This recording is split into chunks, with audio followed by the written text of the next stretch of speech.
Bilis naman, baby na yan ah. Kain na si Jollibee yan. Guys, nakaligo na tayo at nakanap na si Suri. And it's 2 p.m. So, lalabas na tayo at bukas na ang mga stores. Hopefully daw. Punta tayo ng Jollibee. Kasi may nakita kaming Jollibee kanina. Nung papunta tayo ng recreational park, nakita ko yung Jollibee. Tabi lang pala dun sa may Plaza Afirak malapit. Yung, ano pangalan yung Plaza Abdul? Doon sa may likod, nakita ko yung Jollibee. Naulan naman guys. Silang payong natin, hindi tayo kakasya. Nagche-check ng menu si tatay dun sa Washoko, dyan lang sa tabi. Tignan natin. Baka may gusto tayo. Guys, susuungin na natin ang ulan dahil gutom na tayo. Masyadong pricey dun sa Japanese restaurant. Magla-lunch lang naman tayo ng light.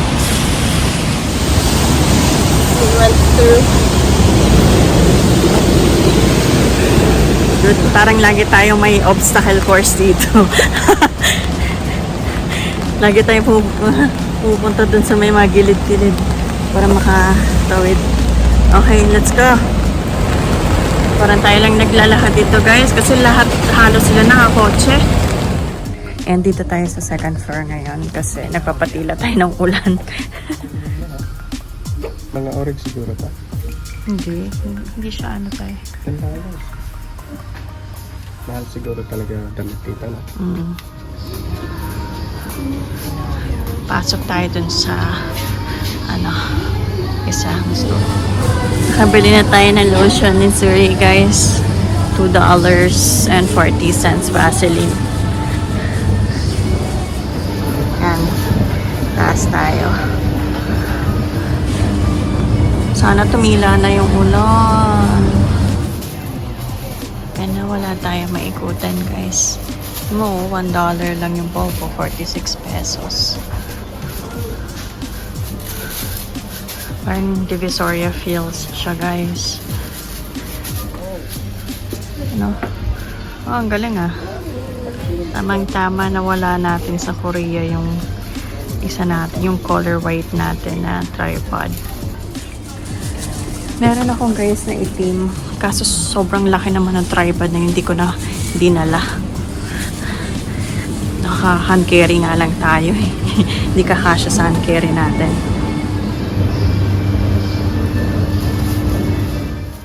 Guys, nakakita tayong $1 na chopsticks. Papakita po namin kay tatay para mabili natin. In audio.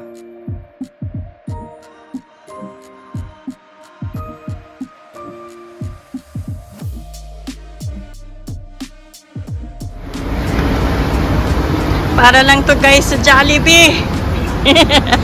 Sa wakas malapit na rin tayo. Dito ko siya nakita guys sa may likod lang ng ano.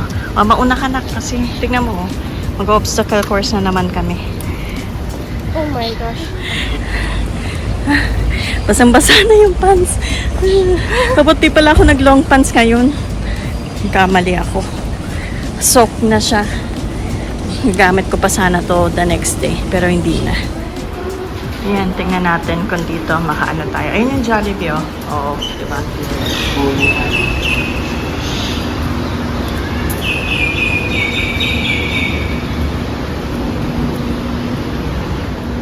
Pasok daw sabi ni Jollibee.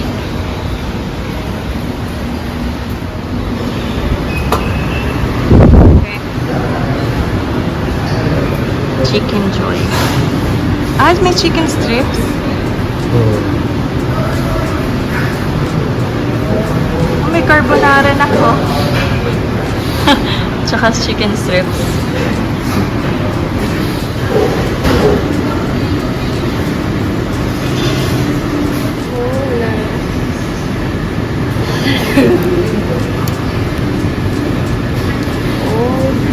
Mango.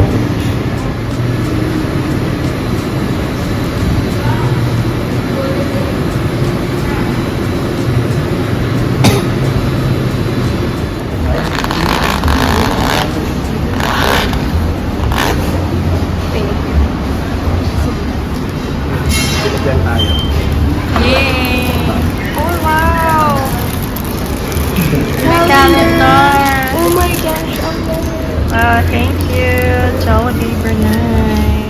We have the chicken strips.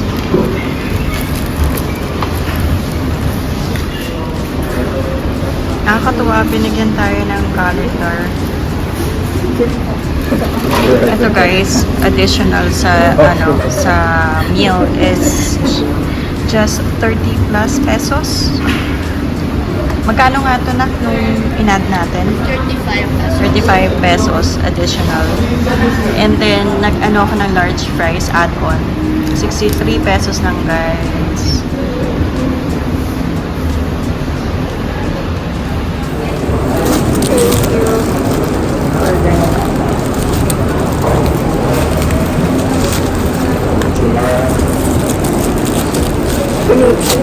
Ito dati ba?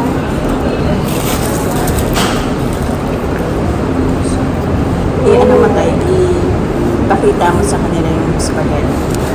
May pakamahulog yung float. Hindi yung mahulog. Tingnan natin yung gravy. Sabi kong lasa ng gravy, ibang kulay siya. Pero same lasa. Medyo watered down lang. Pero mas okay siya kasi hindi masyado maalat. Mas ang spaghetti dito. Oh? Mas matubig. Kasi yung sa Pinas, diba? Sobrang malaki.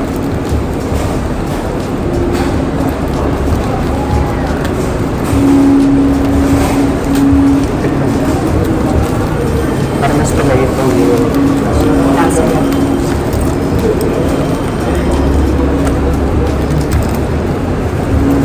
napakalitan lang ako.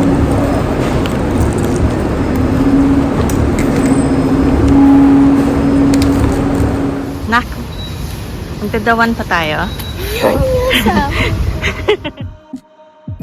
In audio. Di ba, push? Karapin mo lang figure out mo saan yung weight mo pala. So, yung weight mo ay papunta dito, di ba? In audio. So, pwede mong i-pull siya ng gano'n while kicking his leg. So, ang mangyari,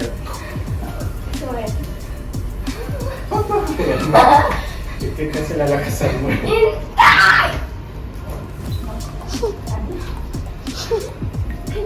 So, you can attack this and at the same time, ipupull mo itong Nagsa-self-defense, ano na sila. or you can simply do this. Yeah, easy sweep way. So, easy pa rin. Ayan. In audio. But at the same time, dapat pinupull mo ko. Pwede mo i-pull yung shirt ko. In Pupull mo audio. ko papunta doon. And then yung front ko, sweep mo. So, para makabalance ako, I need to do this, di ba? Kaya lang, hindi ko na magagawa kasi ni-sweep mo na ako. So, Wala na magawa itong dalawang to. I think you just fell on purpose. you know, ready. Guys, naka-shower cap na ako. Ready to ligo. Ang katawan lang kasi naligo na ako bago umalis kanina. Yung sarap sa Jollibee guys ah. Yung spaghetti nila ibang lasa. Hindi Jolly spaghetti katulad ng sa Pinas. Lasang parang nag-restaurant ka. Ano siya? Tomato siya. Tomato sauce. Parang ano siya, watery na tomato something. Tomato talaga siya, ang lasa niya. Tapos hindi maalat. Hindi rin matamis. Tama-tama lang yung lasa niya. Yun. Tapos, gravy, the same lang din ang lasa. Kaya nasabi ko. Pero mura yung large fries na nag 63 pesos. Grabe. Paano na ba sa atin ang large fries? 90? Mga around 90 pesos? Or 80 to 90, no? Mura. Tapos, ang sarap guys. Ang sarap. Ang daming selection. Baka kain ulit tayo doon. Pag pauwi na tayo. Kasi meron doon sa airport eh. So, ayun. Nakulog guys. Dapat lalabas kami at maglalakad. Kaso, lakas ng kulog. So, for sure, uulan na naman yan. stay na lang tayo dito ulit sa hotel. Sakto kasi yung week na punta natin dito. Naulan pala. Thunderstorm talaga, guys. Kagabi, nung tulog na silang lahat, ang lakas ng kulog. Parang first time ko makarinig ng ganun kalakas na sunod-sunod. Parang sa Pinas, parang Wala isip nila daw siya. hindi naman ganun kalakas na ano. Yun talaga kagabi, ang lakas talaga sunod-sunod. Okay. Kinabahan ako eh. Ayun. So, hindi ko alam kung anong gagawin pa namin dito. Nanonood na lang siguro kami ng HBO. Hirap din kasi ng internet connection. Hindi rin kami makapag, cellphone na Facebook or Instagram. Grabe. Pa-connect. Maalis na naman sa connection. Pawala-wala. Tapos, ang bagal talaga, guys. Grabe. Dito maganda ang cellular connection dito. Ang internet connection dito, sabi kay tatay. Sabi sa kanya. Kasi nga,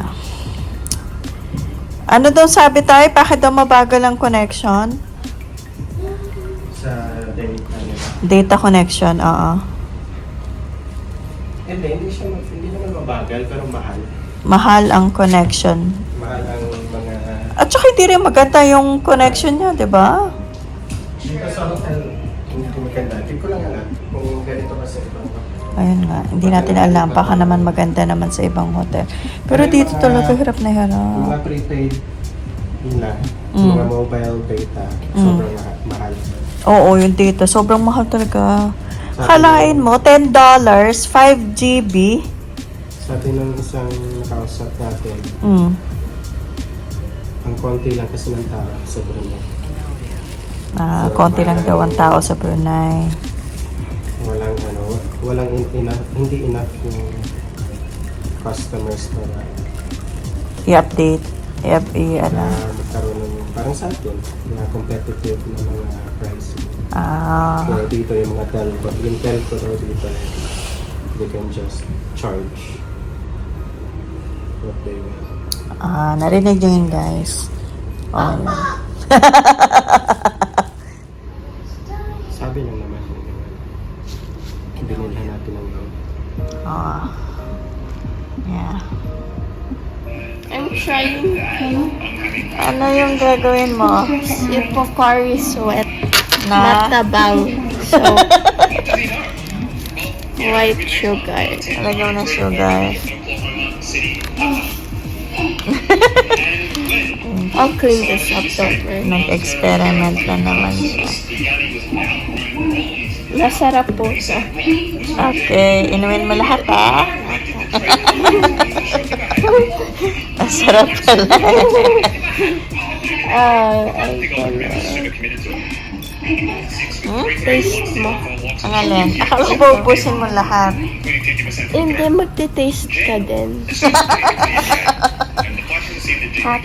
Nay, Ano, si tatay yung pa-taste mo? nag-taste na si tata. Oy, hindi ko pa nakita. Kakalagay mo lang ng sugar. Hindi dati. Then yung yung kanina ako nag-taste ko, ngayon ikaw. Eh. Turn man na. Huwag niyo akong lokohin.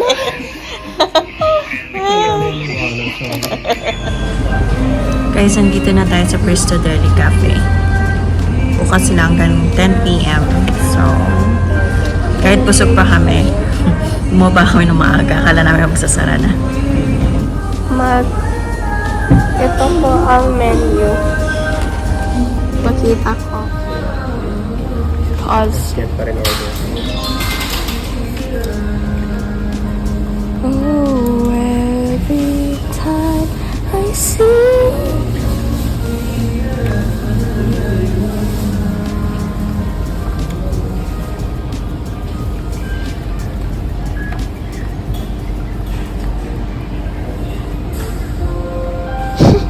I want iPad. I don't know. I'm hungry. I don't care. Yan na po. Goodbye. I'll show you what we ordered para i-order mo din. So, for me, I ordered signature braised beef with plated rice. Plated rice. Wow. Or tatay, he got the beef rendang with plated rice. Or it has $7.50. Yes. So, where's mine? Nice. Ah, doon ako sa may ano. Nice. Doon ako sa may dulo. Huwag mo ganyan eh, masyado na. Nice. This is she got the roasted $5 lang siya. chicken rice. And Yun lang. no, that's not all we got. Choco kakoy. May choco kakoy din. Okay. Goodbye. Nag-ayos lang yung sandwich. Libreng sandwich? Tawag dito. libreng sandwich daw, sabi ni tatay. Sandwich. Sandwich na isira yung ngipin mo pag kinagat mo. It's so cute. I want iPad. I don't know. I'm hungry. I don't care sa kids menu nila. Gusto ko nga yun eh. Kasi naiya ako order. Magpapad tayo. Pad Thai. I want iPad. Ano nga gusto mo tayo? Ano gusto mo? Yung pad thai. Chicken pad thai. Ah, Meron pala sila dito. Iba-iba. kakoy. Nag-order na nito si Suri sa Macdo. Pero dito parang iba siya. Parang mas, ano siya, no? Manipis.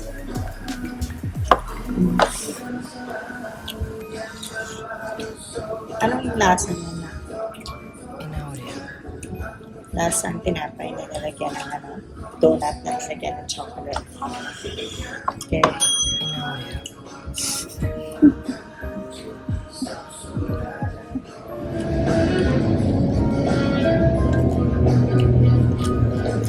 Nutella, sarap. Flex well. In audio. Real diamond in 18K. Dude, ang sarap. Ito na yung roast chicken ko, guys. Ano to? Parang anghang na naman daming sili. $6. $5.50. Ay, $5 lang. Parang dart. Actually, $5 lang. $5 lang siya. Kaya 200. Na, pati yung mga damit-damit. Mahal daw, sabi ni tatay dito sa Brunei. In audio. Siya made lang siya ng SG. Gasolina lang yata mura. Mahal lahat dito, guys. Ito naman yung kay Suri na braised beef. At ang favorite food ni tatay, beef rendang.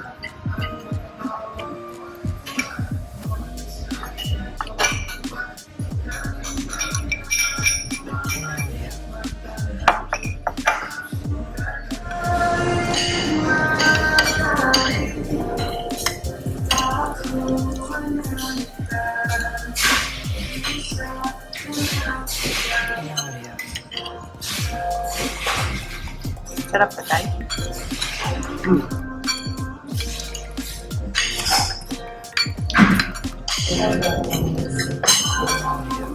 Sulit ba sa $7? Oo. Kasi beef naman. Ang daming ingredients na ito, diba? Different lang.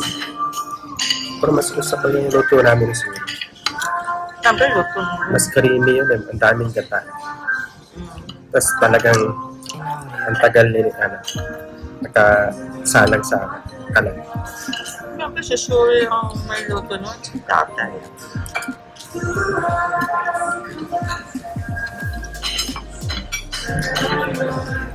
Pero ito, parang mas ano siya. Mas traditional. Pinoy version naman yun sa inyo. Kasi na ano ko eh. Nakakagat ko yung mga spices na yung texture na. Hindi siya yung parang laman na ano na, meat.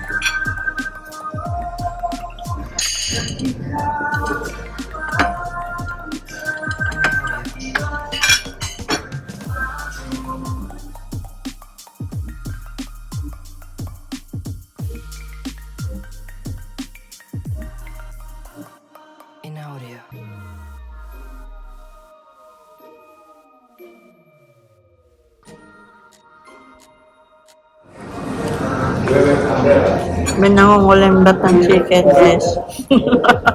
Ano po natin? Kayo muna. How is it?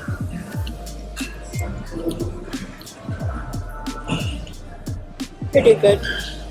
Yeah, masarap. Pretty dry. Masarap ng chicken lang. Type ko. Parang pagtakhan. Kung maabutan niyo yung pagtakhan na chicken sa... Wala na akong nakita nun eh. Ganun yung lasa na.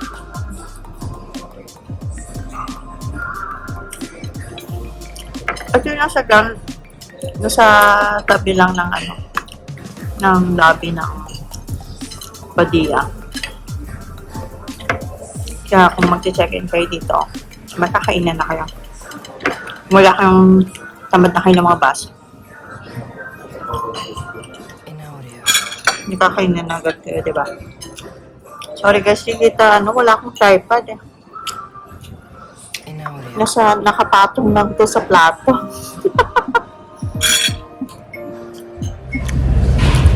Guys, narinig nyo?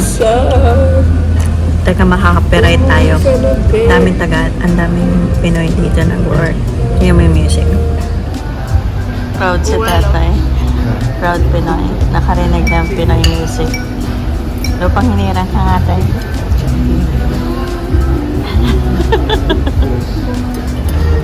Guys, naawa si Suri sa amin. Binigay na niya sa amin yung kakoy. Tig-isa kami ni tatay.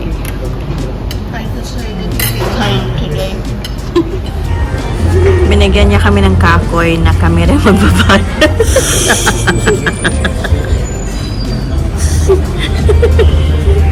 It's a thought that counts lang. Sorry naman.